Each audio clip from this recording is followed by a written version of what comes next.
Welcome to public TV news బులెటిన్ల ముందుగా headlines. దర్శక ధీరుడు రాజమౌళి తెరకెక్కించిన త్రిబుల్ ఆర్ సినిమాపై ప్రధాని నరేంద్ర మోడీ ప్రశంసలు.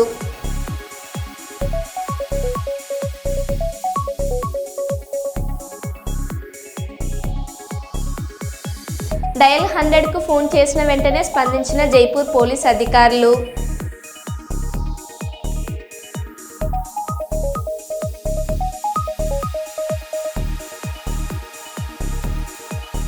చిత్తూరు జిల్లా కుప్పంలో ఆలయ భూములకు వేలంపాట నిర్వహించాలని కోరుతున్న రైతులు.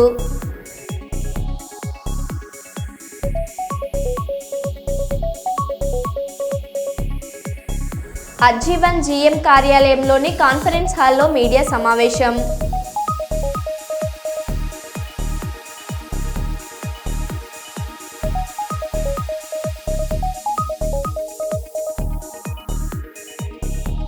చిన్నారులు క్రమశిక్షణతో మెలగాలంటే క్రీడల్లో పాల్గొనాలి. డాక్టర్ శంకర్ శర్మ.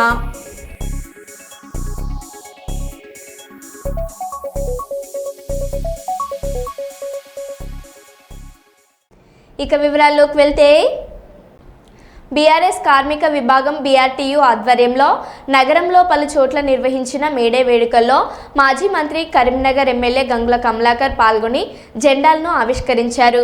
ప్రపంచ కార్మిక దినోత్సవం సందర్భంగా కార్మికులకు గంగుల కమలాకర్ శుభాకాంక్షలు తెలియజేశారు.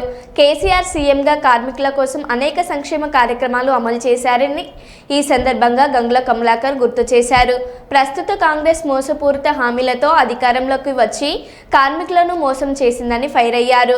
ఇప్పటికైనా కాంగ్రెస్ ప్రభుత్వం కార్మికులకు ఇచ్చిన హామీలను నెరవేర్చాలని వారు డిమాండ్ చేశారు.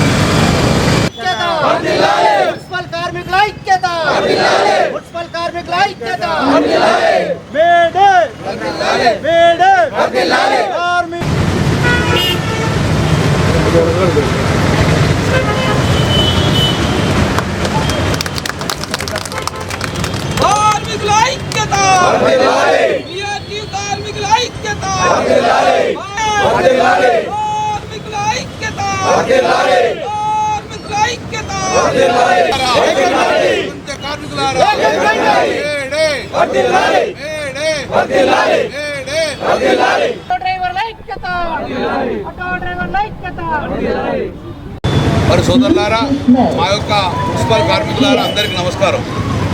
నేను మీకు కొత్త కాదు. కౌన్సిలర్ నుంచి కార్పొరేటర్ నుంచి 4 సార్లు ఎమ్మెల్యే కల్పించారంటే మీ అందరి ఆశీర్వాదం. అది తెలంగాణ రాష్ట్ర సమితి పుట్టిందే తెలంగాణ తెచ్చుతుంది. తెలంగాణ తెచ్చిన తర్వాత మన బతుకులు మారాలని చెప్పేసి తెలంగాణ రాష్ట్ర సమితి స్థాపించాం. తెలంగాణ తెచ్చినాం. తెలంగాణ మన కళ్ళ ముందు వచ్చింది. కేసీఆర్ గారు ఈ కార్మికుడే విజయైన దేవుడుగా భావించిండు. ఆ రోజు కేసీఆర్ గారు అద్భుతమైన పథకాలు తీసుకొచ్చిండు. అద్భుతమైన తెలంగాణ రాష్ట్రంలో బడుగు బలహీన వర్గాలు పైకి వచ్చే విధంగా ఎన్నో పథకాలు తీసుకొచ్చిండు. ఈ కార్మికులకు కూడా జీతాలు పెంచిన ఘనత కూడా ఆ రోజు కేసీఆర్ గారే జీతాలు పెంచింది. మరి ఇప్పుడు తెలంగాణ తెచ్చుకున్న రాష్ట్రంలో కొత్తగా కాంగ్రెస్ ప్రభుత్వం వచ్చింది. వచ్చిన తర్వాత ఏం జరుగుతుంది? ఈ కరీంనగర్ నగరము గతంలో కూడా మీరు రోడ్లు చాలా వరకు అన్ని మట్టి రోడ్లు, దుమ్మ రోడ్లు ఉండే. ఎంత అభివృద్ధి చెందింది. మనం ఎన్నిసార్లు ఉడిచినవడంగా అది క్లీన్ కాకపోవు. కానీ ఇప్పుడు మంచి రోడ్లు వేసుకున్నాం. 1000 కోట్లు తీసుకొచ్చి రోడ్డు తీసుకొచ్చాం. ఈ కాంగ్రెస్ పార్టీ వచ్చిన తర్వాత కార్మికుల అభివృద్ధి నోచుకుంటలేదు, కరీంనగర్ అభివృద్ధి నోచుకుంటలేదు. కనీసం మంచినీళ్ళు తాగాలంటే తాగిపించేది కూడా ఈ ప్రభుత్వం ముందుకు లేదు. ఇక్కడ సోదరులారా, మేమందరం కార్మికుల పక్షాన ఉంటాం. మా శ్రీనివాసుడు చెప్పిన సమస్యలు ఈరోజు ఎట్లా హాలిడే కాబట్టి రేపేళ్ళుండి మనం అందరం కూడా పోయి ఒకసారి రిప్రజెంట్ చేద్దాం కమిషన్ కూడా, కలెక్టర్.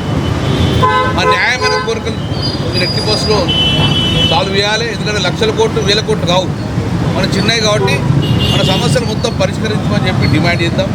వారం రోజులు టైం ఇస్తాము. లేకపోతే గంగుల కమలాకర్ ఎప్పుడు విఎం ఉంటుండే కాబట్టి డెఫినెట్గా మీ అందరూ మేము మా నాయకత్వం వహిస్తాము. మీ అందరి సమస్యలు పరిష్కరిస్తాము. ఇప్పటికే కేసీఆర్ గారు బయటకు వచ్చింది కాబట్టి రేపు రాబోయే కాలంలో కేటీ రావడం ఇండియా వస్తుంది కాబట్టి నేను ఒక్కటి మాత్రం చెప్పగలుగుతాను మీ అందరు కూడా, మాకు నిజమైన దేవుళ్ళు మీరే భావిస్తారు. ఎందుకంటే ఒక పవిత్రమైన వృత్తి మీరు, పవిత్రమైన వృత్తి మీరు లేకపోతే కరీంనగర్ నగరమే లేదు, కుటుంబంగా అవుతుంది. కాబట్టి మేము మీ కార్మికుల కష్టాలు తెలుసు కాబట్టి మీ సమస్యల కోసము మా సింగసుడితోటి, మా లింగయ్యతోటి, మా సంపత్తోటి, రాయమల్లతోటి అందరం కలుసుకొని డెఫినెట్గా మీకు కొరిసేందుకు నేను మీ ఎంబడేస్తాను. చిన్నాడితోటి నేను కలెక్టర్ కమిటీ వెళ్తాము. ఎందుకంటే ఇప్పటికే సమస్యల విలయంలో చిక్కున్నది. 10 సంవత్సరాలు కేసీఆర్ ప్రభుత్వంలో అద్భుతంగా పథకాలు ముందుకోతే ఈ సంవత్సరం లోపలనే మొత్తం సమస్యల వలయంలో ఉన్నది. కళ్యాణలక్ష్మితో పాటు బంగారం ఇస్తా అని, పింఛన్ 4,000 ఇస్తా అని, మహిళలకు 2,500 ఇస్తా అని చెప్పి, రేషన్ కార్డు వస్తా అని, ఇంధన బిల్లు అని బట్టి ఇది అది చెప్పి మొత్తానికి అయితే ఇప్పుడు అలా పైసలు లేవని నిర్దేశం. కాబట్టి నేనేమన్నా మన కార్మికుల సమస్యలు కార్మికులకు పెద్ద గోయిలకు కూడా అయ్యట్లేదు. రేపు ఎల్లుండో డిఫరెంట్ తయారు చేసుకొని అమిత్ షాకి ఇస్తాము. ఇచ్చి డెఫినెట్గా మనం సాల్వ్ అయ్యేదాకా గమనికం జై తెలంగాణ. కుప్పం మండల పరిధిలోని గొనుగూరు గ్రామంలో వెలిసిన వీరభద్రస్వామి ఆలయానికి సంబంధించి 52 ఎకరాల భూమి ఉందని స్థానిక రైతులు తెలిపారు. ఈ సందర్భంగా వారు మాట్లాడారు.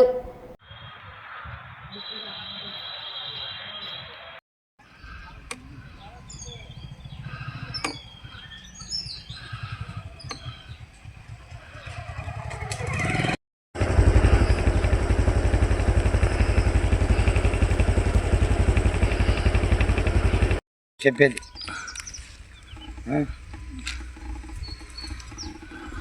ఎంత ఉన్నా ఇదే ఇది తక్కువ చెట్లు మొత్తము ఇందంగా ఏం బీదోళ్ళకి ఇస్తే ఏమే ఆడ కట్టుకుంది ఉంది ఆడ ఒక 15 ఎకరాలు వస్తుంది కట్టుకుందా. గుడికి ఆ పక్క అంతా ఒక 20 ఎకరాలు వస్తుంది.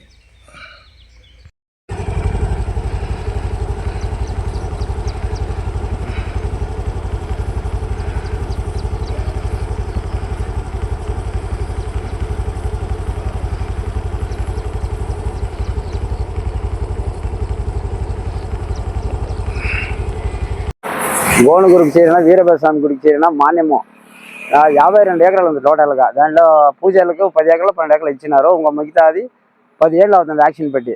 మేమంతా పేదవాళ్ళు పోయి అడిగితే ఎవరు యాక్షన్ పెట్టేది రాలేదు, ఇండోమెంటలు పట్టించుకోలేదు. గోనుగురలో మొన్న దండారు వేసినారు, యాక్షన్ పెడదాము ఎవరైనా వేసి చెప్పినారు. మేమంతా పోయినాము. ముందు ఎవరెవరు ఎత్తినారో వాళ్ళకి రాసేసినారు. 5 10 తీసుకు మేము అడిగిన దానికి మా ఊళ్ళకే చేరేది మీరు ఎవరు పోయకూడదు అనేసి వాళ్ళకి రాసుకున్నారు. ఇండోమెంటల్లో ఎవరో వాళ్ళు వచ్చి యాక్షన్ పెట్టాలని మేము కోరుకుంటా ఉన్నాం సార్. అన్న ఇది గోనుగూరు దగ్గరే వీరభద్రస్వామి గుడి దగ్గరే ఆ మాన్యము 52 ఎకరాలు ఉందినా. దాంతో పూజలకు 12 ఎకరాలు ఇచ్చేసినారు. 40 ఎకరాలు ఉంది. మంచి మేము కవులు కడిగితే వాళ్ళు ముందు ఇప్పుడు 5 ఏళ్ళ ముందు ఒకసారి ఆక్షన్ అయితే ఆక్షన్లో బిల్ చెప్తున్నారు. మళ్ళీ వాళ్ళకి అట్లే ఎంతో 3,000 2,000 వాళ్ళు ఇది కొద్దీ ఇచ్చుకుంటూ ఉన్నారు. వీళ్ళు రమేష్ అని ఆయన, ఈ రాజప్ప వీళ్ళు. మేము పోయి కవులకు దండారు వేపించారు, ఆక్షన్ ఇస్తాము రాండి అందరూ పోతే ఆక్షన్ ఇల్లు వాళ్ళ పాటుకు వాళ్ళు రాసుకొని మేము 1,00,000 రూపాయలు అడిగినాం సార్. ఒక ఇది 4 ఎకరాల భూమి ఒక సంవత్సరానికి 1,00,000 ఇస్తాము, గుడి అభివృద్ధి చేసుకోండా మేము ఏదో కష్టపడతాము అని అడిగితే మీకు ఇచ్చలేదు, వీనికి బాబుకి ఇవ్వాలి మేము అని వాళ్ళు ఇచ్చలేదని చెప్తున్నారు. రాసుకున్నారు సార్. మేము 1,00,000 రూపాయలు ఇస్తామని అడిగిన సంవత్సరానికి. దాంతో బోర్ గీరు అన్నీ కూడా ఉంది, మేమే రెడీ చేసుకుంటామా మాకు ఇవ్వాలంటే అంటే వానికి సుమారు 40 ఎకరాలు ఉంది బాబు గారికి. ఆ బాబుకి ఇవ్వాలా మా క్యాస్ట్ అది ఆయన, మీకు ఎవరికి ఇచ్చే లేదు, గుడి మాది అది అంటూ ఉన్నారు సార్ వాళ్ళు. అధికారులు కలెక్టర్ కానీ మన ఎంఆర్ వాళ్ళు కానీ మాకు ఏదో కష్టపడి రైతులకి ఇవ్వమని కోరుతున్నాం సార్. ఎండోమెంట్ వాళ్ళని మరీ కోరుతున్నాం. ఆక్షన్ పెట్టి ఆక్షన్ వేయాలని మేము కోరుకుంటాం సార్. 40 ఎకరాలు ఉంది సార్. 1,05,000కి వదిలినారు అన్ని. మేము 4 ఎకరాలనే 1,00,000కి అడిగినాం, వాళ్ళు ఇచ్చలేదని పట్టుబడి ఉంటారు. తెల్లవారితో పోయింది పొద్దు 5 దినాల నుంచి పోతా ఉన్నాడు సార్. చౌడప్ప గారికి కూడా చెప్పిన చేస్తాముండమంటే కాలం తోస్తూ ఉన్నాడు ఆయన. మేము కష్టపడే వాళ్ళకి ఏమని కోరుతా ఉన్నాం సార్. ఈ ఎండోమెంట్ బోర్డు వాళ్ళని ఆక్షన్ చేయమని అడుగుతా ఉన్నాము. మేము ఇంకా ఎక్కువ కూడా పిల్లలు చెప్పుకుంటాం కష్టపడే వాళ్ళు. 10వ తరగతి పరీక్ష ఫలితాల్లో కరీంనగర్ హుదా హై స్కూల్ విద్యార్థులు ఉత్తమ ఫలితాలు సాధించడంతో కరీంనగర్ మైనార్టీ పాఠశాలలో మొదటి స్థానంలో నిలిచింది. ఈ సందర్భంగా ఉత్తమ ఫలితాలు సాధించిన విద్యార్థులు ఉత్తమ ఫలితాలు సాధించడంలో కృషి చేసిన ఉపాధ్యాయులను పాఠశాల చైర్మన్ అబ్దుల్ రౌకిబ్ హమీలు, తిఫియా మరియు ఎంఎంసీ సానియా లాతిఫీ సాహిబ్ విద్యార్థులను ఉపాధ్యాయులను ప్రత్యేకంగా ప్రశంసించి అభినందించారు. మొహ్రీన్ హసన్ 600 మార్కులకు గాను 587 మార్కులు, హబీబ్ 584 మార్కులు, డి వైష్ణవి 576 మార్కులు సాధించారని, 18 మంది విద్యార్థులు 500లకు పైగా మార్కులు సాధించారని తెలిపారు.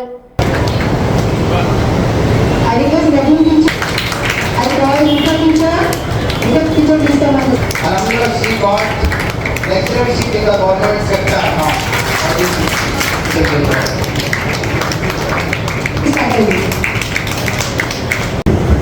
Please cheer for her.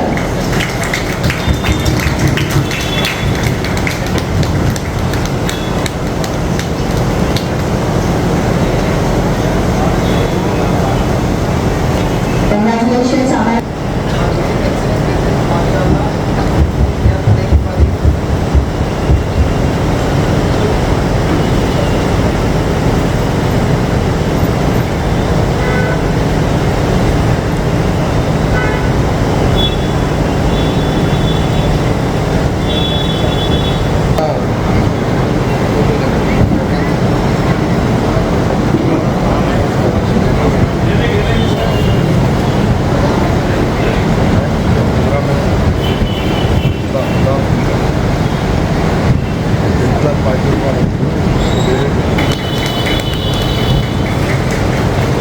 Congratulations, Khadija.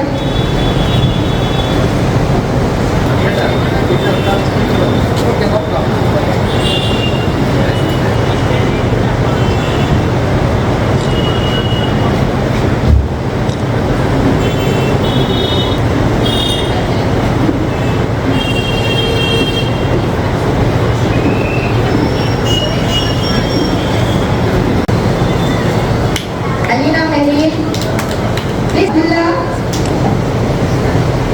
Round of applause.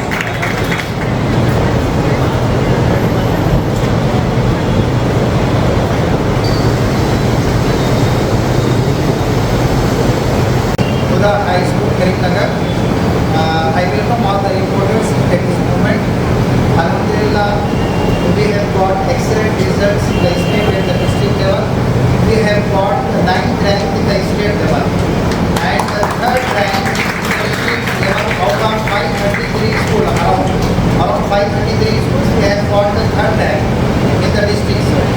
So, in this moment, first of all, I want to congratulate all the students apart from all the faculties.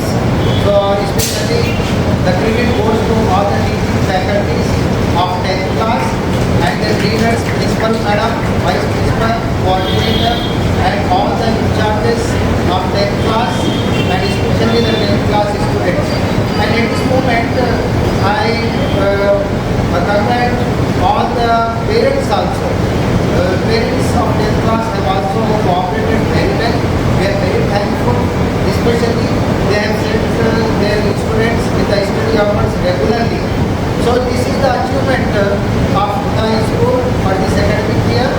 And if we go to know what are the strength of above 500, Alhamdulillah, we have got more than 20 students got more than 500 marks. So at this moment, I am really very thankful to our staff members teaching and non-teaching staff.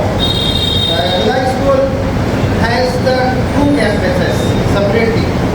For the boys, a separate campus and building is there, and we have arranged all the classes for boys in a separate building, and we have separate building for the girls.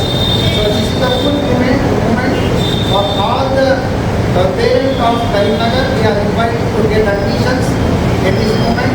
We have the good atmosphere here. We have the good performances in academics and the modern atmosphere here in our campus. I request all the parents to take admissions in Hudha High School. Thank you. ఉదయం 7 గంటలకే pension లబ్ధిదారులకు పింఛన్లు అందించిన Telugu Desam party నాయకులు Kuppam municipality పరిధిలోని కొత్తపేటలో లబ్ధిదారులకు పింఛన్లను Kothapeta incharge Mukesh 15వ వార్డు ఇన్ఛార్జ్ మహేంద్ర గురువారం పంపిణీ చేశారు. ప్రభుత్వం ప్రతి నెల 1వ తేదీనే పింఛన్ నగదు పంపిణీ చేస్తుందని ఆయన చెప్పారు. ఈ సందర్భంగా వారు మాట్లాడుతూ రాష్ట్ర ముఖ్యమంత్రి నారా చంద్రబాబు నాయుడు ఆదేశాల మేరకు ప్రతి పేద వృద్ధ దివ్యాంగులకు పింఛన్లు ఇంటి వద్దకే వెళ్లి అందించడం జరుగుతుందని అన్నారు. ఈ కార్యక్రమంలో భాగంగా ప్రతి పింఛన్ లబ్ధిదారులైన వృద్ధులు, దివ్యాంగులు, వికలాంగులకు ప్రతి ఇంటికి వెళ్లి ఉదయం 7 గంటల నుండి ఉత్తమ తెలుగుదేశం పార్టీ నాయకులు మరియు సచివాలయ సిబ్బందితో కలిసి అందించడం జరుగుతుందని తెలిపారు. చంద్రబాబు నాయుడు చూస్తున్నారు కదా, ఇవరికి హెల్ప్ అవుతుంది. చంద్రబాబు నాయుడు చూస్తున్నారు కదా, నాలాయరు కదా.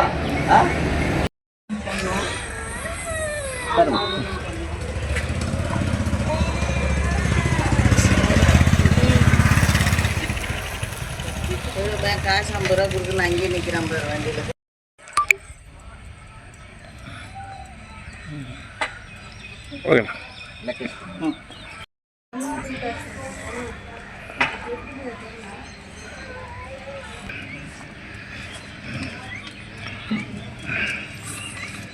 నువ్వు ఇచ్చలేదా? బుధవారం ప్రకటించిన 10వ తరగతి ఫలితాల్లో సుల్తానాబాద్ పట్టణంలోని స్థానిక ఇండియన్ పబ్లిక్ పాఠశాల విద్యార్థులు రాష్ట్ర స్థాయి మార్కులతో అత్యుత్తమ ప్రతిభ కనబర్చారు. ఏ సౌజన్య 583 మార్కుల నందు, ప్రియా రోహిత్ రెడ్డిలు 582 మార్కులు రాష్ట్ర స్థాయి మార్కులు సాధించడమే కాక పరీక్షలకు హాజరైన 53 మంది విద్యార్థులలో 43 మంది విద్యార్థులు 520కి పైగా మార్కులను సాధించారు. ఫలితాలను సాధించిన విద్యార్థులను విద్యా సంస్థ చైర్మన్ మాటేటి సంజీవ కుమార్, ప్రిన్సిపల్ కృష్ణప్రియ అభినందించి ఈ సందర్భంగా వారు మాట్లాడారు.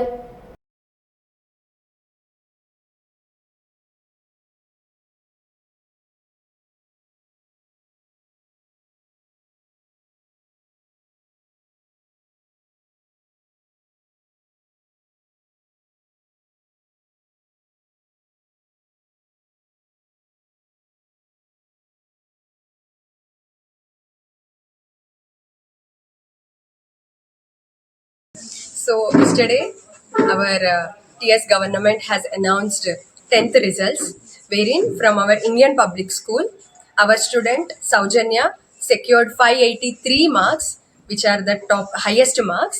Along with Saujanya, Nandupriya and Rohit got 582 marks. So hearty congratulations to all the students.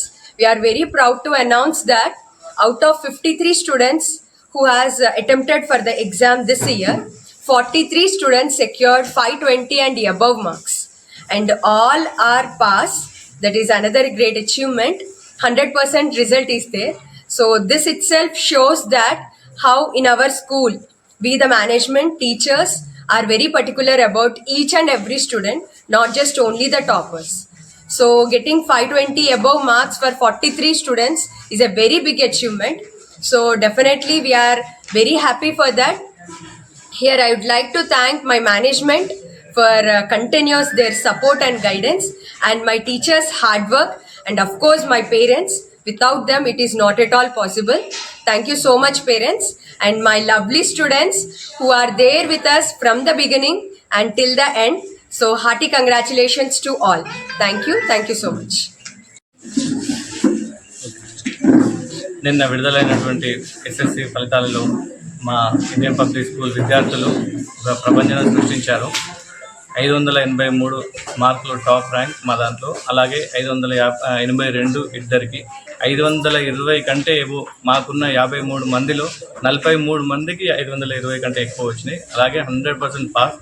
గత 10 సంవత్సరాల నుంచి వెళ్ళి మా స్కూల్లో ఎటువంటి ఫెయిల్ అనేది లేకుండా నిర్విరామంగా మా టీచర్లు కష్టపడుతున్నటువంటి ఫలితాలు ఈరోజు చాలా హ్యాపీగా మాకు ఇస్తున్నాయి.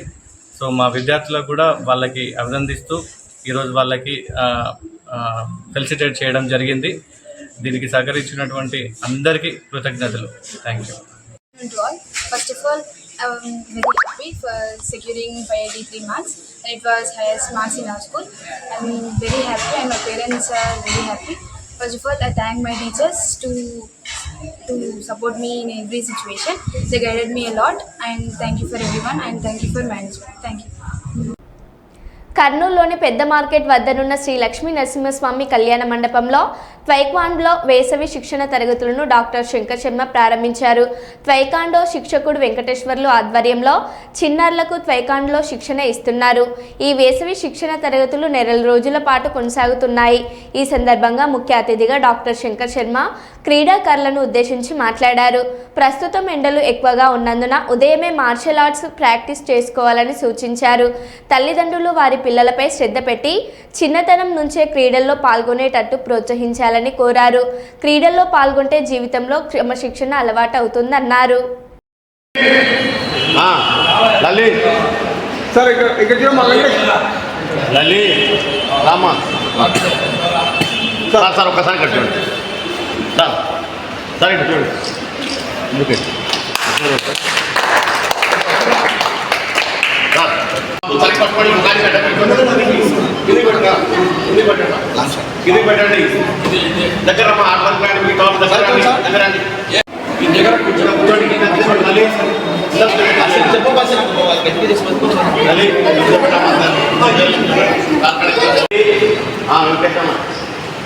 దగ్గర రెడీ సార్ అక్కడ రెడీ స్మైల్ అక్కడ దగ్గర గోల్ దగ్గర అమ్మా రామంట దగ్గర చూడమ్మా ముఖానికి అడ్డ పెట్టుకుంటుంది వెంకటేశ్వర దగ్గర చెప్తున్నాం. ఓకే రెడీ సార్ అట్లా రెడీ రెడీ స్మైల్ చూడమ్మా ఇంట్లో వాళ్ళు కంబర్ క్యామ్ స్టార్ట్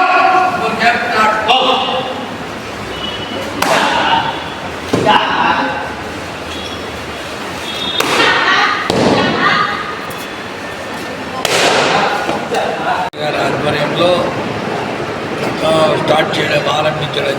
ప్రారంభించడానికి నన్ను చీఫ్ గెస్ట్గా పిలవడము, ఉదయాన్నే ఈ taekwondo ప్రాక్టీస్ చేసే చిన్నారులను ఉద్దేశించి మాట్లాడే అవకాశము, వారిని ఎంకరేజ్ చేసే అవకాశము, వారిని మోటివేట్ చేసి ఇన్స్పైర్ చేసే అవకాశం నాకు రావడాన్ని నిజంగా నేను అదృష్టంగా భావిస్తున్నాను. చిన్నారుల మనసులో అది ఒక క్లీన్ స్లేట్ లాగా ఉంటుంది. దాని మీద ఒక తెల్లకాగితం మీద ఏది రాస్తే అది అన్నట్టు వాళ్లకు ఒక క్రమశిక్షణ అనేది చిన్నప్పుడే స్టార్ట్ చేస్తే ఈ క్రీడల రూపంలో ఉదయాన్నే స్టార్ట్ చేయాలి. ఇది ఎందుకంటే వేసవి శిక్షణ శిబిరం అంటున్నారు, వేసవి చాలా ఎక్కువగా ఉంది కాబట్టి అర్లీ మార్నింగే వచ్చి ప్రాక్టీస్ చేసి మళ్ళీ వాళ్ళ ఇంట్లోకి వెళ్ళిపోవాలి. అదే సందర్భంగా వాళ్ళు ఏదైనా టిఫిన్ ఇంటి దగ్గర నుంచి వాళ్ళ అమ్మ కట్టించిన ఫుడ్డు, అదేవిధంగా వాటర్ బాటిల్ కూడా తెచ్చుకొని శుభ్రమైన నీరు, శుభ్రమైన ఫుడ్డు వాళ్ళు ఆరగించి ఆ శిక్షణ కార్యక్రమం అయిపోయినాక వెళ్ళిపోవాలని వృత్తాభక్తిగా ఈరోజు పిల్లలకు ఈవెన్ టిఫిన్ బాక్సులు సప్లై చేయడం జరిగింది నా సొంత ఖర్చులతో. కానీ నేను ఉద్దేశించి చెప్పేది ఏమంటే క్రమశిక్షణ అనేది బాడీ జీవితంలో అంతర్భాగం కావాలంటే క్రీడలు ఒకటే అవకాశము. అదేవిధంగా ముఖ్యంగా మార్షల్ ఆర్ట్స్లో యోగా, తర్వాత ఫిజికల్ ఎక్సర్సైజు, కాన్సన్ట్రేషన్, ఏకాగ్రత, మెడిటేషన్, తర్వాత ప్రాణాయామ, ఇవన్నీ కూడా ఇంగ్రెయిన్డ్గా ఎంబెడెడ్గా ఉన్నాయి, లోపల అంతర్లీనమై ఉన్నాయి. కాబట్టి మార్షల్ ఆర్ట్స్ ప్రాక్టీస్ చేయించడం అనేది చాలా చాలా అవసరము. తల్లిదండ్రులు స్వయంగా వచ్చి చిన్నపిల్లలకు ఉదయాన్నే ప్రాక్టీస్ చేయించుకొని ఇంట్లోకి తీసుకుపోవడం అనేది ఉత్తమమైన మార్గము. కొంత టైం వాళ్ళ పిల్లలకు కేటాయించుకోవాల్సి వస్తుంది. అలాగే ఫ్రూట్స్ బాగా తినాలి, ఫ్రూట్స్లో యాంటీ ఆక్సిడెంట్స్ ఉంటాయి. అలాగే వాటర్ అనేది చాలా కేర్ఫుల్గా చూసుకోవాలి. బికాజ్ వాటర్ కంటామినేటెడ్ డిసీజెస్, ముఖ్యంగా కాలరా, గ్యాస్ట్రైటిస్, టైఫాయిడ్, జాండీస్, ఈ వైరల్ హెపటైటిస్ ఇలాంటివన్నీ వేసవి కాలంలోనే వాటర్ కంటామినేషన్ వల్ల వచ్చే అవకాశం ఉంది. కాబట్టి ఫుడ్ విషయంలో ముఖ్యంగా ఈ ఫాస్ట్ ఫుడ్స్, జంక్ ఫుడ్స్ ఇవన్నీ అవాయిడ్ చేయాలి చిన్నపిల్లలు. తర్వాత ఫ్రూట్స్ బాగా తినాలి, లీఫీ వెజిటబుల్స్, వాటిలో విటమిన్స్ ఉంటాయి, యాంటీ ఆక్సిడెంట్స్ ఉంటాయి. కాబట్టి వాళ్ళ హెల్త్ ఇంప్రూవ్ చేసుకుంటే ఈ హెల్తీ సిటిజన్స్ రేపు భవిష్యత్తులో ఫ్యూచర్లో మన కంట్రీకి కూడా ఉపయోగపడతారు. ముఖ్యంగా కులాలకు, మతాలకు అతీతంగా వీళ్ళు ఎదుగుతారు, వీరి వల్ల మంచి నవ సమాజాన్ని నిర్మించవచ్చు అనే దృక్పథంతో ఈ చిన్నారులను ఇప్పటి నుంచే ట్రైనింగ్ చెయ్యాలి అనే ఉద్దేశంతో ఈ కార్యక్రమాలు చేయడం జరుగుతూ ఉంది. మరో బులెటిన్లో మళ్ళీ కలుద్దాం. Stay tune.